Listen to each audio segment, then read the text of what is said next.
महाराष्ट्र की राजनीति बड़ी विचित्र सी हो गई। नवाब मलिक एक तो मुसलमानों के बीच में जो चेहरा है सो हैं, राजदार भी हैं वो। क्या इस तरह से जो दूसरी पार्टियों से गए नेता दूसरी जगह हैं उनके लिए ऐसे माल शब्द का इस्तेमाल होता नहीं होता? ये टंच माल, इम्पोर्टेड माल, बात होगी लड़की हूँ लड़ सकती हूँ। एकनाथ शिंदे दूसरे नीतीश कुमार होने जा रहे हैं। दरअसल समस्या ये है ना हर्षवर्धन, यहाँ पर कौवा कान ले गया। झारखंड में जरा देखिए तो स्थिति क्या है। जिस तरह की मेहनत वो लोग कर रहे हैं, ये एक एक राज्य के मुख्यमंत्री हैं और रहे हैं। अब जिस तरीके की ये अराजकतावादी बातें, जो अर्बन नक्सल वाली बात करते हैं, लोगों को बड़ा बुरा लगता होगा, लेकिन अर्बन नक्सल ही हैं ये लोग। डोनाल्ड ट्रंप ने बाकायदा बांग्लादेश में हिंदुओं पर हमला हो रहा है, ये भी अमेरिकी चुनाव में एक निर्णायक पॉइंट होगा। नमस्कार, मैं हर्षवर्धन त्रिपाठी। नमस्कार, मैं हूँ राजकिशोर। राज की बात हर्ष के साथ के इस एपिसोड में महाराष्ट्र, झारखंड से लेकर अमेरिका तक के चुनावों पर बात करेंगे। बात इस पर भी करेंगे कि किस तरह से बटेंगे तो कटेंगे एक ऐसा नारा हो गया है जिस पर खूब जो एक्शन रिएक्शन का जो सिद्धांत है ना, वो खूब जमकर चल रहा है। इसके अलावा ये भी बात करेंगे कि क्या राहुल गांधी लोकतंत्र को जो कमजोर करने की कोशिश करते हैं वो फिर से एक बार धराशायी हुई है। बात फ्रीबीज पॉलिटिक्स की भी करेंगे और जिसको कहते हैं ना कि इस देश में आस्था, श्रद्धा, विश्वास, उस पर जो चोट पहुंचाने की कोशिश होती है उसका भी बड़ा करारा जवाब मिला है। तो ये बहुत कुछ है इस बार के इस एपिसोड में। शुरुआत महाराष्ट्र से ही करते हैं। महाराष्ट्र में जिस तरह से अब तो खैर अभी नाम वापसी वगैरह सब हो गई है, सब कुछ सामने दिख रहा है कि क्या कुछ है, लेकिन मोटा मोटा कहें तो महाराष्ट्र की राजनीति बड़ी विचित्र सी हो गई है। अजीत पवार साथ में आए लोकसभा चुनाव में कहा गया कि भाई इनकी वजह से बड़ा गड़बड़ हो गया है, और अब लग ये रहा है कि कुछ तो कुछ कैच 22 जैसा है। वो जरा आप समझाइए कि क्या है मसला, मतलब अजीत पवार हैं नहीं हैं, कुछ खेल कर रहे हैं या क्या है? नहीं देखिए, अजीत पवार, नवाब मलिक ने नामांकन भर दिया है, बिटिया ने तो किया ही था उनकी, नवाब मलिक ने भी कर दिया। हाँ बिल्कुल। नहीं देखिए, अजीत पवार हैं, बिल्कुल हैं, लेकिन अपने वजूद पर हैं। सवाल ये है, उनको ये अपने लोगों को बताना था कि हम पूरी तरीके से साष्टांग दंडवत नहीं हो गए हैं, इसलिए अपने यहाँ उन्होंने मसल वहाँ पर फ्लेक्स किए हैं। जो नवाब मलिक की आप बात कर रहे हैं, तो दरअसल नवाब मलिक एक तो मुसलमानों के बीच में जो चेहरा है सो हैं, लेकिन उससे ज़्यादा जो महत्वपूर्ण बात है कि नवाब मलिक के पास राजनीति में वो बार बार हम कहते हैं ना कि लिक्विडिटी की जो बात होती है वो भी बहुत है। और अजीत पवार के साथ में अगर वो नवाब मलिक वहाँ रहते हैं तो उनके चाचा को भी वो चोट पहुँचाते हैं। इस चीज़ को समझिए, राजदार भी हैं वो।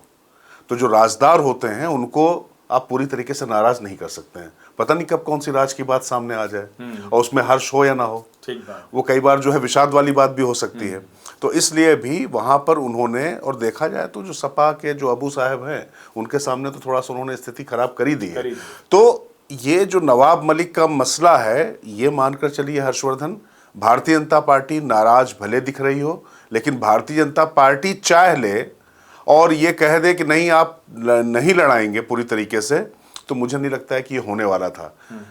अजीत पवार ने निश्चित तौर पर मनाया है और समझाया है कि अगर ऐसा मैं नहीं करता हूं तो मेरे होने का मतलब नहीं है, क्योंकि अगर मैं इस गठबंधन में बहुत कमजोर होकर आता हूं तो आपको उसका फायदा नहीं मिलेगा।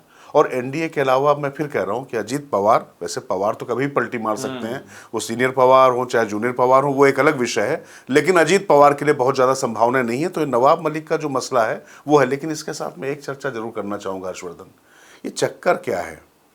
ये टंच माल, इम्पोर्टेड माल, बात होगी लड़की हूँ लड़ सकती हूँ, लेकिन लड़की अगर आ गई, थोड़े से उसने अच्छे कपड़े पहन लिए, थोड़ी प्रेजेंटेबल हो गई, तो उसके बाद उसके लिए इस तरीके की भाषा, इस तरीके की शब्दावली। और मुंबई जैसे शहर में जहाँ से बॉलीवुड जो फैशन का एक तरीके से पूरी तरीके से केंद्र है, सरबर है, वहाँ पर साइना एनसी वो फैशन की दुनिया से आती हैं, माया नगरी से आती हैं। आप उनसे ना इत्तेफाकी रखने के तमाम विषय आपके पास हो सकते हैं। आप ये कह सकते हैं कि एक किसी वंश से आते हैं, आप ये कह सकते हैं कि उन्होंने किया क्या है, लेकिन अरविंद सावंत जो शिवसेना के सांसद हैं, जो उन्होंने भाषा इस्तेमाल की है, इसको मैं चाहता हूँ हर्षवर्धन थोड़ा डिकोड करिए आप और बताइए कि ये कौन सी मानसिकता है। दिग्विजय सिंह के टंच माल से लेकर ये इम्पोर्टेड माल तक की जो बात आती है, ये है क्या? ये नहीं, मुझे लगता है कि ये भारतीय राजनीति में नहीं, भारतीय समाज में जो पुरुषों के मन में स्त्रियों को लेकर कई बार एक ऑब्जेक्टिफिकेशन जो होता है, शायद वो ज्यादा है। बिल्कुल। और क्या इस तरह से जो दूसरी पार्टियों से गए नेता दूसरी जगह हैं उनके लिए ऐसे माल शब्द का इस्तेमाल होता है? नहीं होता है। तो अगर कोई महिला नेता जो आई, और इसीलिए शायना एनसी ने पूरी कैंपेन ही चला दी है कि महिला हूं माल नहीं, और शायद वो दबाव भी रहा होगा कि जो अरविंद सावंत पहले एकदम कह रहे थे कि नहीं नहीं मेरी बात को गलत समझा गया, फिर उनको माफी मांगनी पड़ी। लेकिन चिंता की बात ये इसलिए है कि ये हमारे जनप्रतिनिधि हैं, तीसरी बार के सांसद हैं अरविंद सावंत मुंबई की हाई कॉस्मोपॉलिटन सोसाइटी के सबसे जो जिसको कहते हैं ना कि वो सबसे क्रीम जो कॉन्स्टिट्यूएंसी है साउथ मुंबई, उसको रिप्रेजेंट करते हैं। बिल्कुल। अगर उनके जैसा व्यक्ति ऐसे बोल रहा है तो इसीलिए हम संसद में भी कई बार इस तरह के बयान सुनते हैं, संसद में कई बार इस तरह की चीजें देखते हैं। और मुझे लगता है कि इस पर थोड़ा सा पार्टी लाइन से अलग हटकर उद्धव ठाकरे की तरफ से भी बयान आना चाहिए था, राहुल और प्रियंका की तरफ से बयान आना चाहिए था। जाहिर है भारतीय जनता पार्टी के नेताओं को और कड़ा प्रतिरोध करना चाहिए था। शायना एनसी ने किया, शायना एनसी मुंबा देवी से लड़ रही हैं, उनकी कॉन्स्टिट्यूंसी में आता है, वो ठीक है, उन्होंने जाकर माफी मांग ली। लेकिन माफी कब मांगी? जब एफआईआर करा दी गई, जब लगा कि कोई कानूनी अड़चन आ जाएगी तब। नहीं बिल्कुल। और हर्षवर्धन देखिए, पता नहीं मुंबई के नेताओं के साथ कुछ ज्यादा ही बदजुबानी होती है। संजय निरुपम भरे चैनल में स्मृति ईरानी को नाचने वाली बता देते हैं, बिल्कुल, है ना। और इसके साथ साथ में अगर आप जाइए तो मुझे याद है कि 2004 के लोकसभा चुनाव में जाना चाहूंगा, प्रमोद महाजन थे, उन्होंने हालांकि इस तरीके कोई शब्दावली इस्तेमाल नहीं की थी। आपको याद होगा गाय बछड़ा, और उन्होंने कहा था कि जाइए ये देखने की चीज है, सुनने की चीज नहीं। सोनिया गांधी, प्रियंका गांधी और राहुल गांधी के लिए कहा था, लेकिन उसमें सिर्फ सेक्सिस्ट रिमार्क्स नहीं था, वो गांधी फैमिली का उस समय अवतरण हो रहा था, तो इस तरीके से बात उन्होंने की थी। खैर वो, लेकिन मुझे याद है उस समय अटल बिहारी वाजपेयी ने इस तरीके के बयानों पर प्रतिरोध जताया था, कहा था कि इस तरीके की भाषा स्वीकार्य नहीं है। नहीं, ये मुश्किल होती जा रही, क्योंकि हर पार्टी में जिस तरह से ये जिसको कहें कि शब्दों के मर्यादा और एक दूसरे के प्रति निजी जो हमला किया जा रहा है वो बेहद मतलब इसको कहें कि निंदनीय है। और अरविंद सावंत का ये बयान, अब उन्होंने माफी मांग ली है, दिल से माफी मांगी या सिर्फ कानूनी कार्रवाई के डर से माफी मांगी, वजह कोई भी हो, लेकिन हमारे जनप्रतिनिधियों को सोचना चाहिए। लेकिन फिर से मैं आपको थोड़ा सा, ये हम लोगों ने थोड़ी वो बात कम की, नवाब मलिक इतना आसान सा है क्या कि आपने कह दिया कि ठीक है वो मतलब अपना अपना पक्ष। अरे भाई, आखिर जब सना मलिक को लड़ाया जा रहा था तो बैठे होंगे ना टेबल पर, बिल्कुल। तभी तो अणुशक्ति नगर में उनकी जगह बेटी को लड़ाया गया। अब बेटी को लड़ा दिया गया, वहां पर फहद को लड़ा दिया सीनियर शरद पवार ने। मानखुर्द में अबू आजमी के सामने आ गए नवाब मलिक। अब अबू आजमी और नवाब मलिक का तो पुराना झगड़ा है, समाजवादी पार्टी वाला। अबू आजमी को लगता है कि मैं मुसलमानों का बड़ा नेता, नवाब मलिक, अच्छा नवाब मलिक भी दाऊद से एक समय में जिसको कहें कि उनके तार जुड़ते रहे, उनके ऊपर आरोप ही है जमीन वाला। देवेंद्र फडणवीस और आशीष शेलार कह रहे हैं कि ना ना, हम तो सवाल ही नहीं उठता कि उसका करें। तो क्या मतलब ये सचमुच ऐसा है कि कुछ मिले जैसा है, या वही हाल है कि अपनी जमीन बचाने के लिए, अपनी ताकत बचाने के लिए है, और चुनाव के बाद कुछ समीकरण भी बदल सकते हैं? राज ठाकरे कह रहे हैं कि देवेंद्र फडणवीस मुख्यमंत्री होंगे। नहीं देखिए, राज ठाकरे और देवेंद्र फडणवीस, वो तो एक बात साफ है कि अगर इतनी सीटें भारतीय जनता पार्टी लड़ रही है तो ज़्यादा सीटें अगर स्ट्राइक रेट उसका थोड़ा भी बेहतर रहता है, उम्मीद अगर बनती है, तो स्वाभाविक रूप से दावेदारी उनकी होगी। वो अलग बात है कि दिल्ली किसको तय करती है, और दिल्ली जो तय कर देगी भारतीय जनता पार्टी में, कम से कम बीजेपी में तो वही होगा, ये साफ साफ नजर आता है। नहीं होगा तो, लेकिन फिर वही हाल हो जा रहा है जैसे बिहार जो बन गया था ना, वही महाराष्ट्र भी बनता जा रहा है कि एक नाथ शिंदे दूसरे नीतीश कुमार होने जा रहे हैं क्या? हाँ, कई बार ऐसा लगता है, क्योंकि फर्क यहाँ पर बस इतना है, नीतीश कुमार उस समय वहां पर भारतीय जनता पार्टी के लिए ज्यादा मजबूरी थी, जबकि यहाँ पर श्रीकांत शिंदे की ज्यादा मजबूरी है भारतीय जनता पार्टी के साथ रहना, एक नाथ शिंदे, माफ कीजिएगा, एक नाथ शिंदे के साथ में रहना। लेकिन उसके बाद भी जो दिल्ली का नेतृत्व क्या सोच रहा है, ये बड़ा महत्वपूर्ण हो जाता है। और मुझे लगता है कि एक अपॉर्चुनिटी जो भारतीय जनता पार्टी को अगर दिखाई पड़ती है वहां पर, तो वो एक बार गंवा कर उन्होंने अपनी बढ़त खोई है। अगर वो फिर से ऐसा करते हैं तो मुझे लगता है कि वो आत्मघाती कदम होगा। और इस बार बीजेपी वैसे अगर सीटों के लिहाज से के, तो एक मुद्दे पर चर्चा करना बहुत जरूरी है कि कैसे शेट्टी उनको बनाया गया, गोपाल शेट्टी को बनाया गया। तो जो यूपी में था ना कि तमाम खड़े हो गए विद्रोही, बागी खड़े हो गए, बाहर से टिकट लाके दे दी गए, तो एक एक सीट को मनाने की जो कोशिश की जा रही है, तो ये इंजीनियरिंग तो वहां पर ठीक दिखाई जा रही। हाँ। लेकिन जनता के बीच में जो मैसेज जा रहा है कि कौन चेहरा होगा कौन नहीं होगा, तो इस बार जो जनता अगर सोच रही है उस लिहाज से मुझे लगता है भारतीय जनता पार्टी को सोचना लगता है पड़ेगा। कि इन तीनों के जो समर्थक वर्ग है ना, वो अपने नेता को मजबूत करने के लिए बड़ी लड़ाई लड़ेंगे। ये महायुति का प्लस भी है। इन तीनों को ये लग रहा है कि अगर भारतीय जनता पार्टी 148 पे सीधे सीधे लड़ रही है और अगर 120-25 का उसका हो जाता है जो 2014 में था, तो वो निश्चित तौर पर एक दावेदारी मजबूत होगी। एकनाथ शिंदे की पार्टी चाहेगी कि उसका एक दावा ठीक रहे, और ऐसे ही अजीत पवार के लिए है कि दो लोकसभा चुनाव के बाद एक अस्तित्व की लड़ाई है। बिल्कुल, क्योंकि अभी तो सोचिए इस बार पाड़वा भी परिवार ने साथ नहीं बनाया, अलग अलग है। सुप्रिया सुले की घर फोड़ो पार्टी फोड़ो वाली जो पार्टी है उसने सब कराया।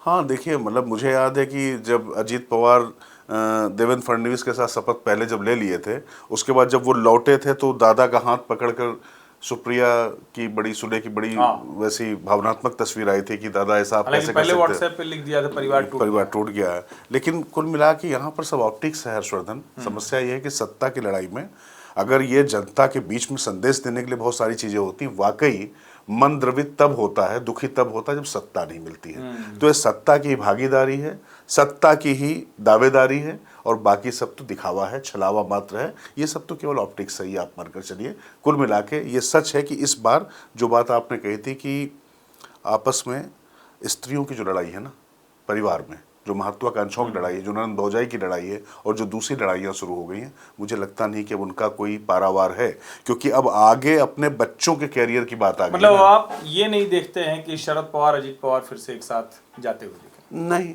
मुझे नहीं लगता, क्योंकि पवार पॉलिटिक्स मतलब पलटी पॉलिटिक्स होता है, लेकिन पलटी मारने की भी एक सीमा होती, रूम तो होना चाहिए ना। तो वहां पर मुझे दिखाई नहीं पड़ रहा है कुछ। चलिए तो सीनियर पवार जरूर पलटी मार सकते हैं। हाँ। जूनियर पवार के बारे में नहीं कह सकता। मतलब कुल मिला के ये है कि अब तो जो परिणाम आएंगे महाराष्ट्र के उससे तय होगा, लेकिन उससे पहले हरियाणा के परिणाम आ गए थे, और उन परिणामों पर कांग्रेस पार्टी ने बैटरी कम हो गई है इसको कह के इस बार किया। अभी तक ईवीएम था, अभी तक कुछ और था, अभी तक कुछ अलग अलग तरीके की चीजें, सॉफ्टवेयर। इस बार बैटरी का मसला था कि 99% रह गई, 66% रह गई। चुनाव आयोग ने 1600 से अधिक पन्नों का उनकी जो 26 शिकायतें थी उनका जवाब दिया है। तो क्या आप मान लें कि ये जो कांग्रेस पार्टी एक एनार्की करने की कोशिश करती है, उसको फिर एक बार वो औंधे मुंह गिरी है, ध्वस्त हुई हो?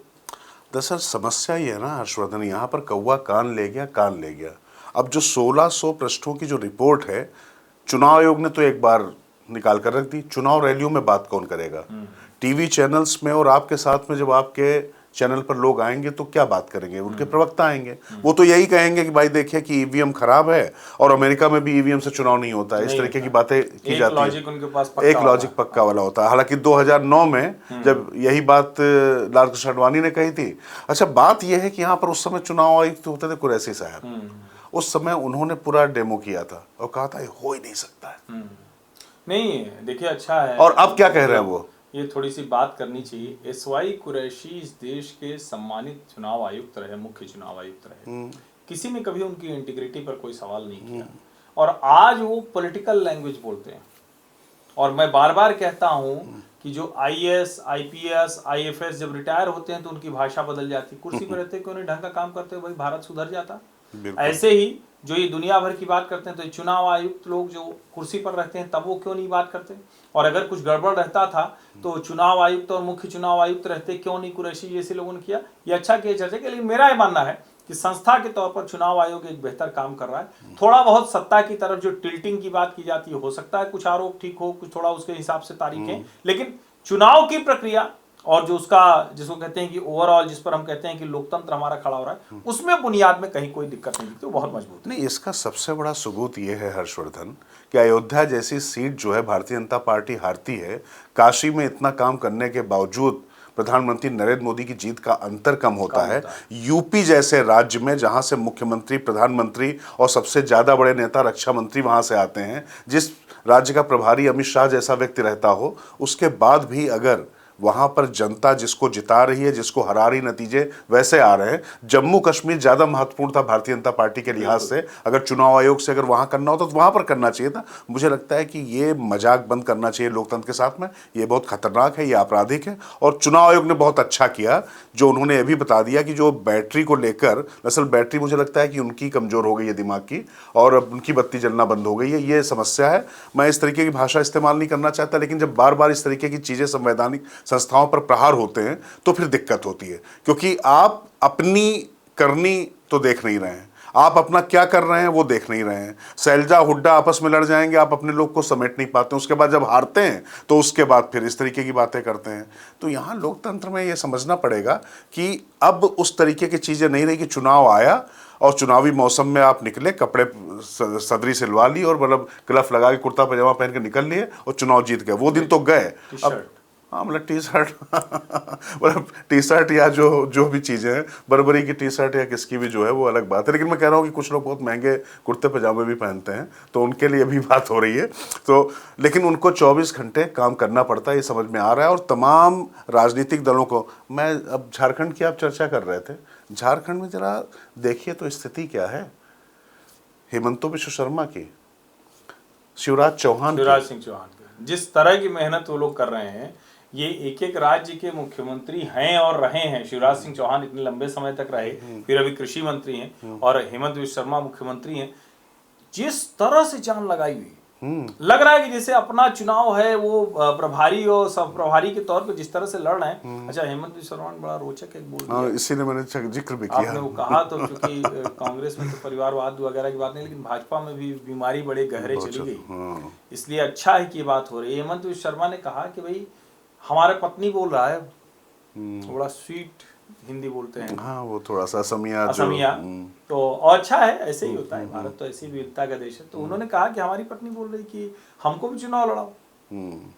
जब कल्पना सोरेन लड़ सकता है तो हमें क्यों नहीं टिकट मिल सकता? तो मैंने कहा मोदी जी मानेगा नहीं, हमारा पार्टी में एक परिवार से दो लोगों को नहीं होता है। बिल्कुल। अब देखिए, एक तरफ तो भारतीय जनता पार्टी के नेता इन चीजों का भी ध्यान देते हैं, दूसरी तरफ आपको इन चीजों से फर्क नहीं पड़ता, जनता के दिमाग में क्या जाता है। और मैं फिर कह रहा हूं, भारतीय जनता पार्टी में भी परिवारवाद की जो बीमारी है वो गहरे घुस रही है, बहुत बुरी तरीके से रोकना पड़ेगा। और ये बहुत जरूरी है जो हेमंत बिश्व शर्मा ने भले हेमंत सोरेन के संदर्भ में कहा, लेकिन ये सभी के लिए बहुत जरूरी है। नहीं, उंगली उन्होंने यूं उठाई, लेकिन ये तीन ऐसे मुड़ गई हैं। हाँ, भारतीय जनता पार्टी में खास तौर से जिस तरीके से महाराष्ट्र में टिकट बटे हैं और जैसे झारखंड में भी टिकट बटे हैं, इससे पहले हरियाणा में बटे। तो अगर आप ये देखेंगे तो निश्चित तौर पर ये भारतीय जनता पार्टी के अंदर जो है वंशवाद की जो बेल है वो ऐसा पनप रही है कि वो पूरे वृक्ष को आच्छादित करे ले रही है अपनी इन वंशवाद की बेल से।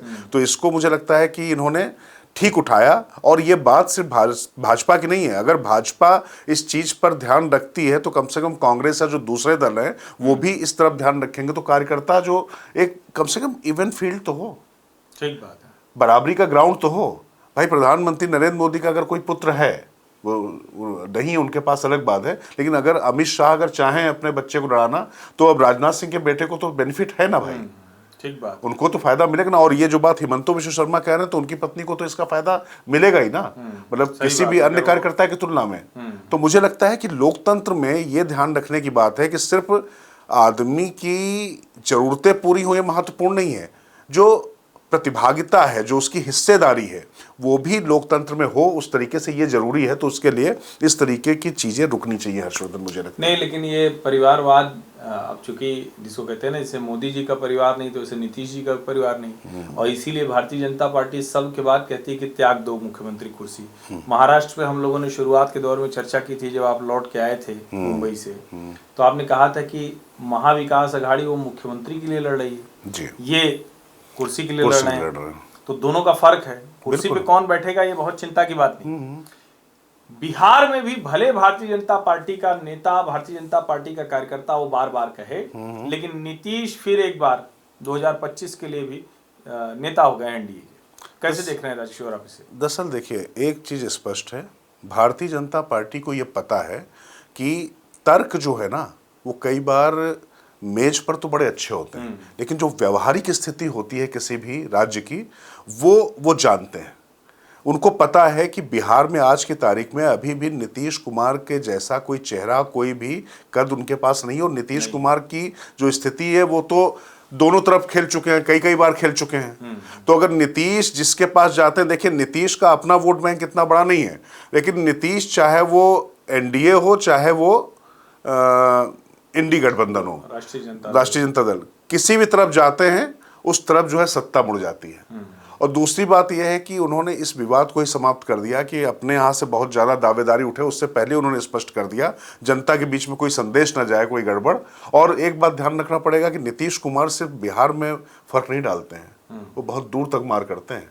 उत्तर प्रदेश से आगे आगे और भी राज्यों में कुर्मी वोट कई जगह है, झारखंड तक में बहुत ज्यादा मार करते हैं। थोड़ा सा आपसे नहीं, पर झारखंड में कुर्मी वोट बहुत है। लेकिन मेरा मानना है कि नीतीश कुमार समाप्त हो चुके हैं राजनीतिक। नहीं, मैं मानता हूँ ये भारतीय जनता पार्टी की बहुत समझदारी नहीं है। ठीक है, उनको शायद लग रहा होगा कि नीतीश अपने से समाप्त होंगे, और लेकिन 25 में फिर नेता बना देना। नीतीश जी उस तरह से इन कमांड दिखते तो कौन, मैं सवाल आपसे पूछता हूँ, मैं काउंटर क्वेश्चन पूछता हूँ। नहीं, लेकिन ये सवाल नहीं हो सकता ना, राजनीति में तो आपको विकल्प तैयार करना पड़ता है। नहीं कर पाए ना, और अगर नहीं कर पाए तो उसका रास्ता खोजना पड़ेगा। कब तक नीतीश कुमार के कांधे पर 2005 से 2025 आ गया, 20 साल से वो व्यक्ति मुख्यमंत्री है, लग रहा है जैसे स्थिर सा हो गया। मैं नीतीश कुमार का बड़ा प्रशंसक हूं उनके शुरुआती दौर का, लेकिन पिछले कुछ वर्षों में बिहार के लिए नीतीश कुमार क्या कर पा रहे हैं? हाँ, बस एक ही बात लगती है कि वो वाला दौर नहीं आ रहा है जो एक जिसको कहें कि बिहार से लोग पलायन करने लगे थे, आतंक का दौर हो गया था, गुंडागर्दी का दौर हो गया था। और अब चूंकि लालू प्रसाद यादव भले स्वस्थ नहीं है, उनके ऊपर आरोप लगते हैं कि वो नहीं निकल पा रहे हैं,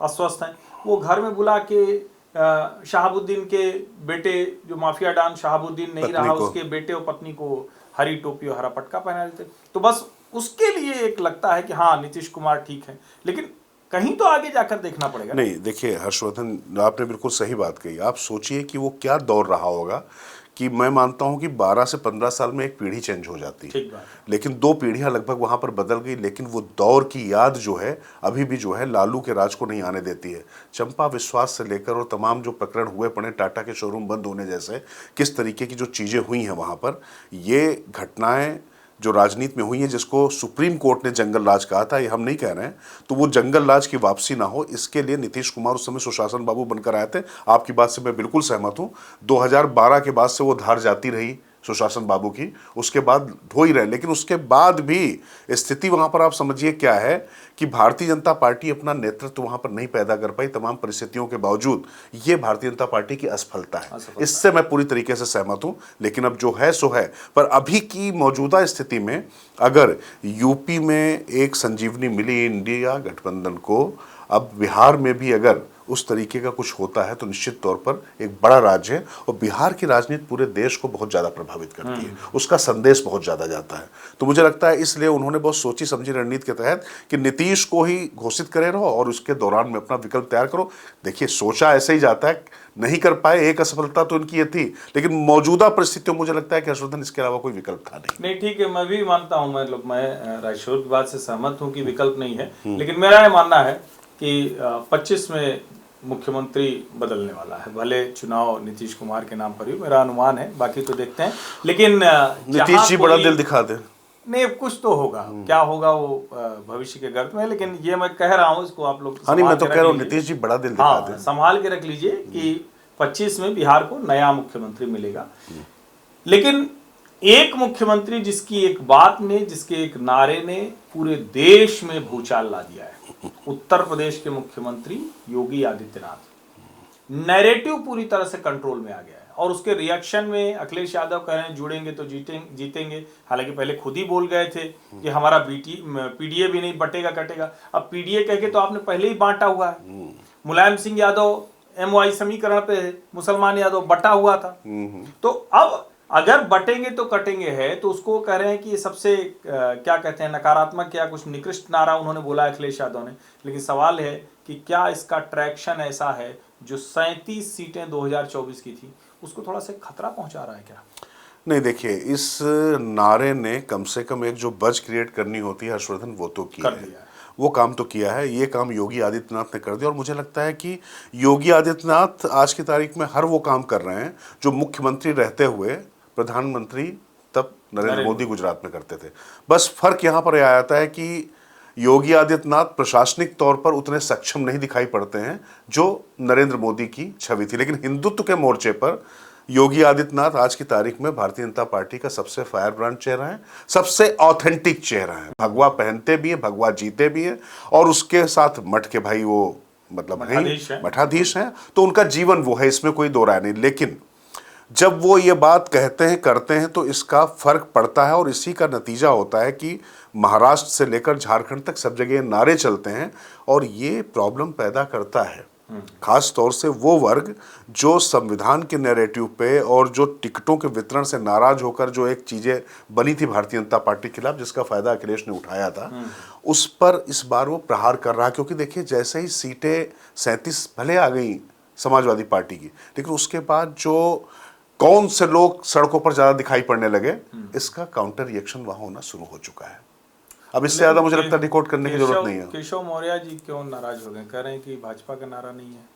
हाँ, चूंकि केशव मौर्य ने तो खैर पहले भी बहुत कुछ कहा था, फिर बाद में कहा था कि योगी आदित्यनाथ जो हैं उनके जैसा कोई मुख्यमंत्री नहीं है, तो उन्होंने संगठन को पार्टी से बड़ा बताया था, सरकार से बड़ा बताया था कि सरकार से संगठन बड़ा है।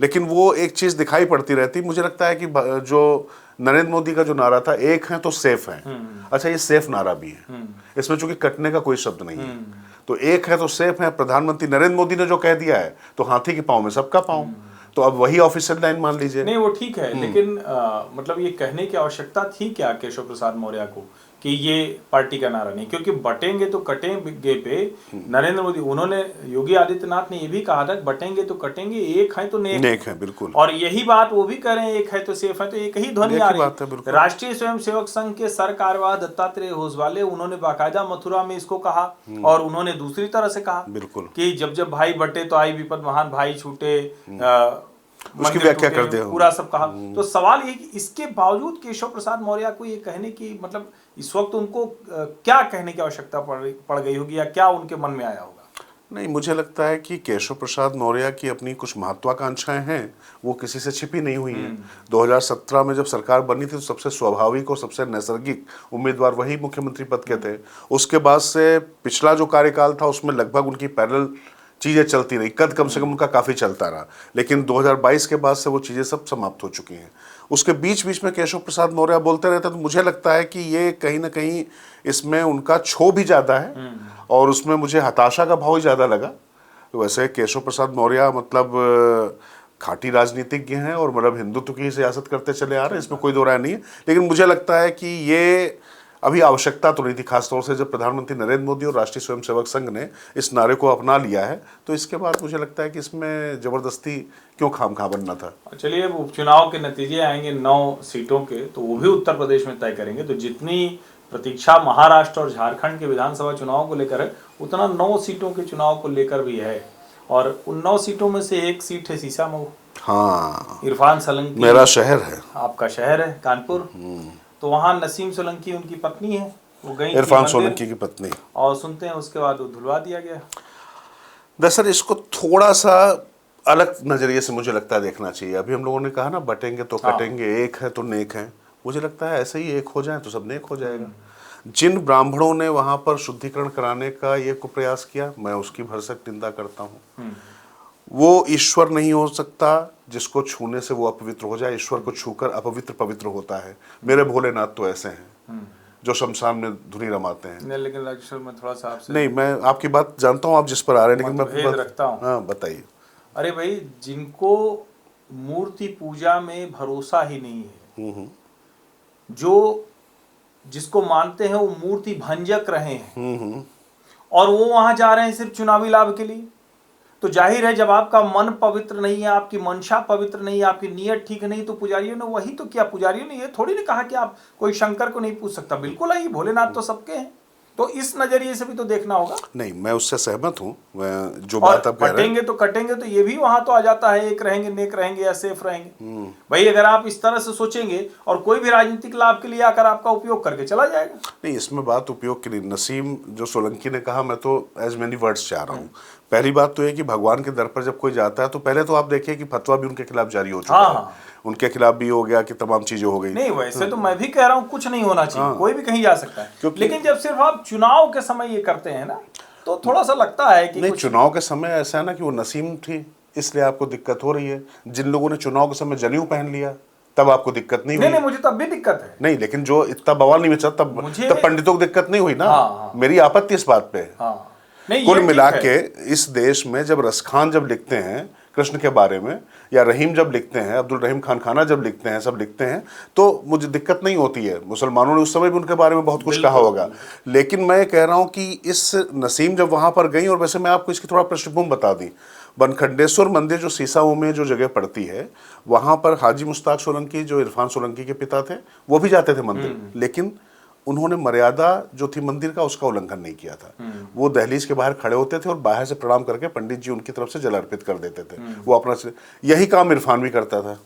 इरफान सोलंकी जो था वो भी यही काम करता था। लेकिन यहाँ मैं जो दूसरी बात कर रहा था वो ज्यादा महत्वपूर्ण है। इरफान सोलंकी ने हाजी मुश्ताक सोलंकी से बिल्कुल अलग राजनीति की, बिल्कुल डिवाइसिव राजनीति की, विभाजनकारी राजनीति की। वनखंडेश्वर मंदिर जाना छोड़ दिया था जब 1-2 बार चुनाव जीत गए वो। अच्छा। हाँ। और इरफान सोलंकी पूरी तरीके से कौम की राजनीति करने लग गए थे, क्योंकि वहां पर मुस्लिम वोटों का वो बेकनगंज और तमाम जो पूरा उसका लाभ मिलता था, वो उनके नेता बन गए थे। और डॉक्टरों पर मेडिकल कॉलेज में घुस के डॉक्टरों को मारना, जो पूरी गुंडागर्दी होती है वो करना, और फिर अपनी कौम के लोगों की जमीन पर कब्जा करना, जिसमें जेल में गए हुए हैं वो, जिसमें सजा उनको हुई है। आपके शहर के ही वो आईपीएस ऑफिसर थे जिन्होंने ये पूरी कार्रवाई की थी, आनंद प्रकाश, आप जानते होंगे। तो ये सब चीजें हुई हैं। तो इरफान की जो सियासत थी, आप सोचिए कि अब उनके परिवार का व्यक्ति और उनकी पत्नी जब चुनाव लड़ रही हैं तो वो भोलेनाथ की शरण में आ गए हैं। मैं कह रहा हूं ये जो बात है, ये मैसेज देखिए ना कैसे होता है कि जब ताकत आई तो खुद को खुदा समझने लग गए, लेकिन जैसे ही ऊपर वाले ने कहर बरपाया, अब ये ऊपर वाला चाहे सत्ता वाला ले लीजिए चाहे ऊपर वाला ले लीजिए, क्योंकि निश्चित तौर पर ऊपर वाले की लाठी में आवाज तो होती नहीं ना। तो अब जब पड़ी है तो वो वहां पर पहुंच गई। लेकिन मैं फिर कह रहा हूं, कोई भी मजलूम कहीं पर जाता है, अगर किसी चीज का उल्लंघन नहीं करता, हर मंदिर का, हर जगह का अपना एक नियम होता है, और वो चाहे मंदिर हो, चाहे मस्जिद हो, चाहे चर्च हो, गुरुद्वारा हो, सबकी अपनी एक प्रोटोकॉल है। उसका अगर उल्लंघन हुआ है तो निश्चित तौर पर उस पर बात की जा सकती है। लेकिन मुझे लगता है कि भगवान के दर पर जाने पे सब कुछ छोड़ होनी चाहिए। बस मैं इतना मानता हूं। कोई किसी जगह को धुलवाना, कुछ करना, वो सब बिल्कुल ठीक नहीं, लेकिन नीयत जो थोड़ा सा है उस पर भी संदेह होता है। वो तो है ही, वो तो मंदिर, मस्जिद, चर्च, ये जो भी है, इसको सिर्फ आप उसके लिए, जिसका रोज का आना जाना है, जिसका नियमित व्यवहार है, वो करे तो उसमें कोई दिक्कत नहीं है। जब ये स्यूडो सेकुलरिज्म या फ्रॉड सेकुलरिज्म आता है वो खतरनाक होता है। अब एक ऐसी बात जिसने कई तरह के सवाल पैदा किए हैं। एक तो ये कि इस देश में जो फ्रीबीज पॉलिटिक्स है वो कितना चलेगी, कब तक चलेगी, और अगर एक ईमानदार बात खरगे जी के मुंह से निकल गई तो क्या वो मुश्किल हो गई। दूसरा, क्या राहुल गांधी और खरगे जी ये दोनों कहीं अलग अलग पेज पर खड़े हैं, एक जिसको कहते हैं ना खटाखट मॉडल, और एक कह रहा है कि जितना वादा करो उसको पूरा करो। और जाहिर है भारतीय जनता पार्टी भी उस व्याधि से बहुत बाहर नहीं है, ग्रसित है, लेकिन मूल रूप से कर्नाटक और हिमाचल प्रदेश, इन दोनों राज्यों से जो कुछ आया, और जो खरगे जी ने कहा कि भैया वादा पूरा कर नहीं पाते हो, तो ये तो खतरनाक बात की तरफ इशारा किया। इस पे तो सभी राजनीतिक दलों को एक हो जाना चाहिए और कहना चाहिए कि भाई नहीं करेंगे। हालांकि प्रधानमंत्री ने तुरंत वो जो कहते हैं ना फुल टॉस मिला और मार दिया छक्का, ये लगा सिक्सर, तो गेंद गई बाउंड्री लाइन के पार।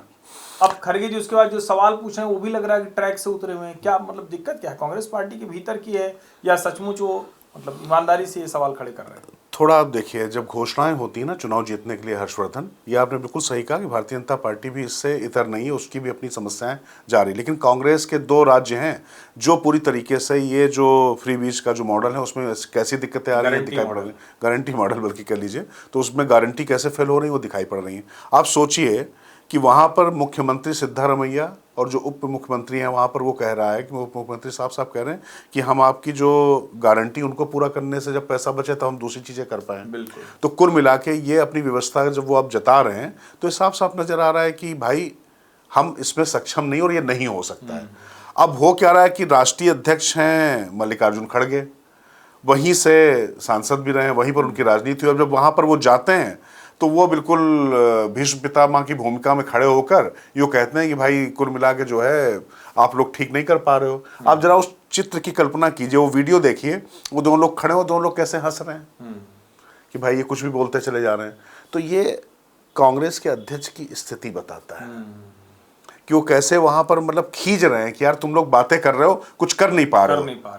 तो लेकिन राहुल गांधी ने तो टकाटक 8,500 रुपए की गारंटी भरवा दी सबको। बिल्कुल। और यूपी के उपचुनाव में ये गारंटी देखिएगा भाई साहब, पलट के आने जा रही है हर्षवर्धन।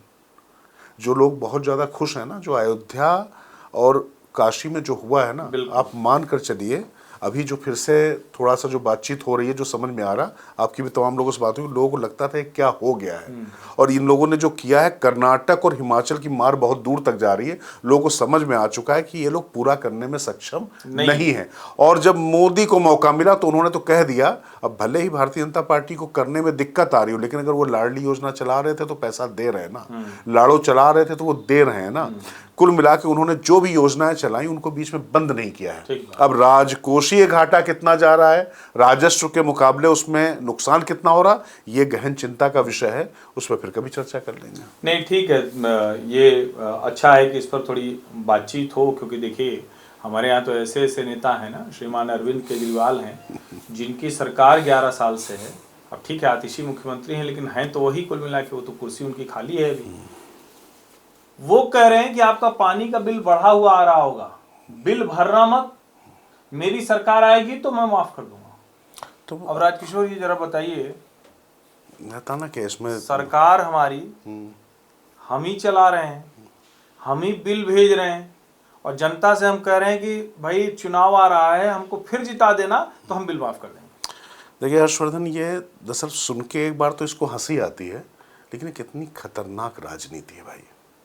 आप सोचिए, शासनादेश कहा जाता है, शासन जो फैसले लेता है उस पर अमल किया जाता है। लोकतंत्र में इस शासन का महत्व होता है जो जनता के भले के लिए जो काम कर रहा होता, और उसी शासन का जो पूरा जो कमान हाथ में लिए वो कह रहा नहीं कि हमारे बात मत मानो, मतलब जो आपने बिल जो भोग किया है उसको मत भरिए। किस लिए? क्योंकि चुनाव के लिए। जेल में मैं चला गया था इसलिए गड्ढे नहीं भर पाए थे हम। यमुना जी पिछले 12 साल से लगातार जो है छठ पूजा में वहाँ पर उसको बिल्कुल टेम नदी बना देने की बात हो रही है, तो खैर उस पर भी हम लोग चर्चा कर ही चुके हैं। लेकिन आप सोचिए ना कि अभी दशहरे वाले दिन बड़ा आतिशी का बड़ा वायरल हुआ था ना वीरो, कि ये धर्म पर अधर्म की जीत है और न्याय पर अन्याय की जीत है। तो ये वाकई वही कर रहे हैं, ये धर्म पर अधर्म की विजय स्थापित करना चाहते हैं। और अरविंद केजरीवाल की जो सियासत देखिए, कुल मिला के जब मैं पत्रकार के तौर पर बैठता हूं तो किसी भी तरीके से किसी से कोई द्वेष विद्वेष नहीं हो सकता है, लेकिन ये शख्स जिस तरीके की राजनीति कर रहा है, इस शख्स ने भारतीय राजनीति का जितना नुकसान किया है, सबसे पहला नुकसान तो ये किया कि कोई आम आदमी भी अपने हक के लिए लड़ सकता है और राजनीति बदल सकता है। एक जो भरोसा पैदा हुआ था, इस आदमी ने इसको फिर से बहुत नीचे दफन कर दिया। और इतनी गंदगी जितनी यमुना गंदी नहीं है, उससे ज़्यादा राजनीति गंदी कर दी अपने कृत्यों से। अब जिस तरीके की ये अराजकतावादी बात है, जो अर्बन नक्सल वाली बात करते हैं, लोगों को बड़ा बुरा लगता होगा, लेकिन अर्बन नक्सल ही हैं ये लोग। भाई आपकी सरकार का फैसला, मोदी सरकार का फैसला नहीं है। ठीक बात है, आपकी सरकार का फैसला, और आप ही कह रहे हैं कि नहीं हमारा बिल आप मत दीजिए। कुल मिला के आप मुख्यमंत्री के ऊपर एक जो सत्ता आप बने हुए हैं, तो भाई आप कह दीजिए आतिशी मार्लेना कह के उसको क्यों नहीं माफ करवा देते हो भाई? नहीं, बिल्कुल ठीक बात है। और आपने धर्म की बात की, तो देखिए भारत है, हम हिंदू तो अधर्म पर धर्म की जीत ही मानेंगे, अन्याय पर न्याय की जीत ही होगी। अभी बड़ा बढ़िया हो गया, वो हो भी गया, खूब पटाखे चले, बड़ा आनंद आया, दीपावली बड़ा बढ़िया से बीती। और देखिए हवा भी नहीं खराब हुई, हवा ठीक हो गई, बल्कि पता नहीं इस बार का पटाखा कुछ गजब था। नहीं, हवा तो इन लोगों की खराब हो गई जो फालतू में जो है हिंदू त्योहारों को लेकर बेवजह का वितंडावाद पैदा करते हैं। हर्षवर्धन, थोड़ा तथ्यों पर बात कर लेते हैं ना। दुनिया के सिर्फ 2% पटाखे भारत में बनते हैं, और हमारी आबादी कितनी है? हैं? अमेरिका में, ऑस्ट्रेलिया में, सब जगह जब वो पटाखे फोड़े जाते हैं तो पूरा देश 10-10 लाख लोग वहाँ पर खड़े होकर देखते हैं जाकर, है ना। और यहाँ पर आप जब पटाखों की बात कर रहे हैं तो आप सोचिए कि ये जो नडार समुदाय है, आप जानते हैं तमिलनाडु का नडार समुदाय है, वही सबसे ज़्यादा इस पूरे व्यवसाय में लगा होता है। ओबीसी समुदाय है। आप 8 लाख लोगों की रोजी रोटी पर सवाल खड़ा करते हैं। जो गैर सरकारी संगठन, ये जो झोला छाप में एनजीओ इनको कहता हूँ, इन्होंने कितना नुकसान किया है। ये लोग इस तरीके से वहाँ पर जो है काम करते हैं। और पटाखे भाई कुल मिला के जो मौसम, जो दूसरी जो चीजें हैं उन पर आप बिल्कुल रोक लगाइए। साल के 360 दिन आप अगर हवा साफ रखें तो एक दिन हवा थोड़ी गंदी भी होगी, निश्चित तौर पर होगी, लेकिन लोगों का पर्व, आस्था, त्योहार, उत्सव ये बहुत जरूरी है, ठीक हो जाएगी 2 दिन में। और ये बात दुनिया को समझ में आ रही है, दुनिया भर में दीपावली मनाई जा रही है, अमेरिका में भी दीपावली मनाई गई, व्हाइट हाउस में मनाई गई, लेकिन साहस के साथ भारत में हिंदुओं पर हमला हो रहा है। हाँ। हिंदू की आस्थाओं पर। अब कोई कहेगा कि इतने साल मोदी सरकार रह गई तब भी ऐसा नहीं है, उसकी वजह से तो ठीक हुआ है, लेकिन बांग्लादेश में जो हमला हो रहा है उस पर दुनिया में किसी बड़े नेता ने बहुत ढंग से बात की तो डोनाल्ड ट्रंप हैं। अमेरिका में भी चुनाव हो रहा है, अब जब हम लोग ये बात कर रहे हैं तो इसके बाद तो वहाँ परिणाम भी आने की ओर होंगे, वोटिंग हो जाएगी। लेकिन जो काम कमला हैरिस को करना चाहिए था, कमला हैरिस ने वो काम नहीं किया। भारतीय मूल की हैं, हिंदू मूल की हैं, लेकिन बांग्लादेश में हो रहे हिंदुओं के ऊपर अत्याचार पर नहीं किया। डोनाल्ड ट्रंप ने बाकायदा लेफ्टिस्ट इकोसिस्टम की, उस जो बांग्लादेश में हिंदुओं पर, क्रिश्चियंस पर, दूसरी माइनॉरिटी पर हमला हो रहा है उस पर बड़ी तीखी टिप्पणी की है। मुझे लगता है कि ये भी अमेरिकी चुनाव में एक निर्णायक पॉइंट होगा। नहीं, अमेरिकी चुनाव में निर्णायक पॉइंट होगा। और डोनाल्ड ट्रंप जिस तरीके से वहाँ हिंदुओं के बीच में गए और खुलकर जैसे वो गरजे और कहा कि भाई यहाँ पर उनके रहते हुए हिंदुओं पर कोई अत्याचार नहीं कर पाएगा, मुझे लगता है कि बांग्लादेश की घटना के परिप्रेक्ष्य में ये वहाँ पर चाहे जो बाइडेन करते या कमला हैरिस करते उनको करना ही चाहिए था, लेकिन उन्होंने नहीं किया। और मुझे लगता है कि ये लीड देता हुआ दिखाई पड़ रहा है डोनाल्ड ट्रंप को काफ़ी हद तक। आप भारतीय वोट कितने हैं उसको मत देखिए, आप ये देखिए कि इसका संदेश कहाँ तक जा रहा है। और हम भारतीय जहाँ पर हैं, पूरे देश में, दुनिया में जहाँ पर भी हैं, खासतौर से जो हिंदू कम्युनिटी के जो लोग हैं, उनको लेकर कभी कोई समस्या नहीं आई है कहीं पर किसी तरीके की। और उनके पर्वों में तमाम दूतावासों के लोगों से मैं मिलता रहता हूँ हर्षवर्धन, और वो चाहे दीपावली हो चाहे होली हो, जो हमारे उत्सव हैं उसमें वो शामिल होना चाहते हैं, उसमें हिस्सेदार बनना चाहते हैं। उनको लगता है कि इतना रंग, इतनी फेस्टिविटी और इस तरीके की जो आस्था विश्वास जो हम लोग करते हैं उसके साथ वो पूरा झूमते हैं, उनको मंत्रमुग्ध हो जाते हैं। तो मुझे लगता है कि ये डोनाल्ड ट्रंप को एक अलग लेवल पर जाके खड़ा करता है।